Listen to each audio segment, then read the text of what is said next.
Assalamualaikum mga katreks. Ito pong ipapakita ko sa inyo, isa po itong Samsung E50. Dahil ang problema nito mga katreks, ayaw po na mag-charge.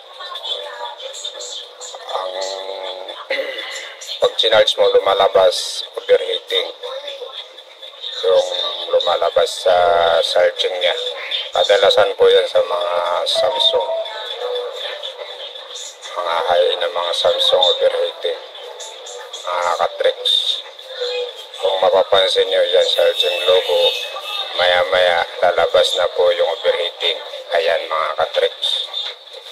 Yang dalawang yan, overheating ang tawag dyan. High temperature, kung sa apampasin nyo, high temperature ang tawag doon mga katreks. Ayan mga katreks, ang gagawin po natin dyan ay yung resistor, capacitor. Tatlo po yan na magkakasunod, tatanggalin po yan. Bali hindi na po ito papalitan itong tatanggalin natin. Pag tinanggal yan, hindi na siya ibabalik. Gagana na po yun. Kasi dyan po yung kumukontrol kumbaga. Yan kung nakikita niyo mga katreks. Yan, tatanggalin natin yung tatlong magkakasunod, yung maliit na resistor, capacitor. Saka isang malaking capacitor din ang tatanggalin.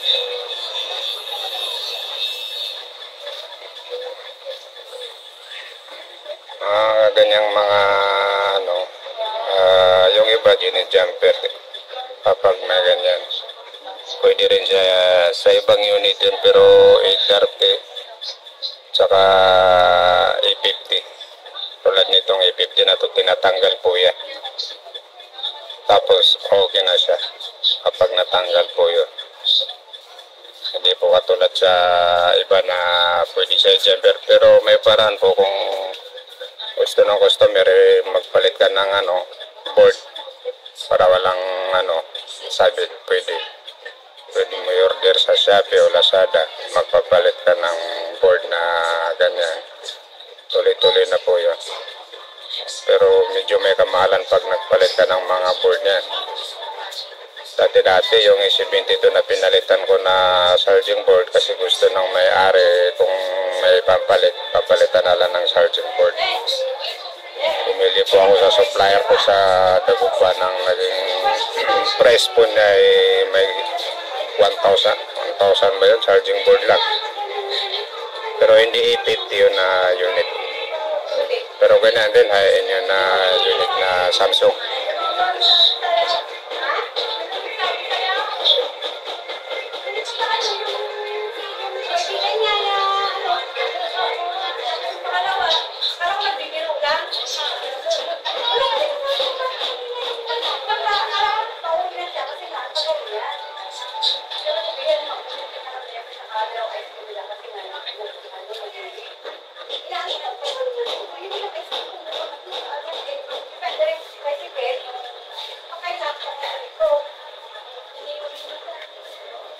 Lalagay natin mga katreks itong charging board para masubok natin kung effective ba yung tinanggal natin.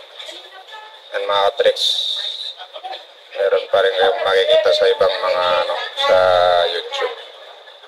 Pero ganyan yung ginagawa sa mga Samsung E50.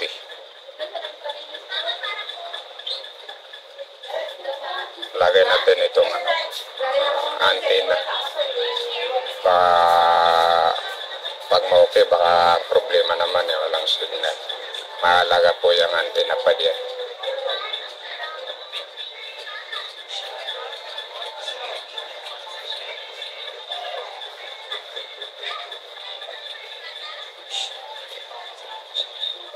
Saksak natin mga katreks.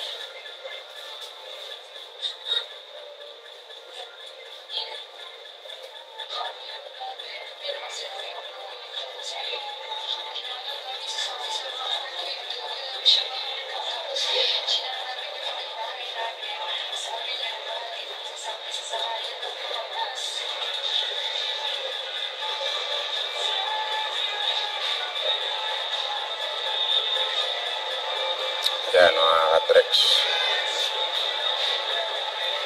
Thank you, madam.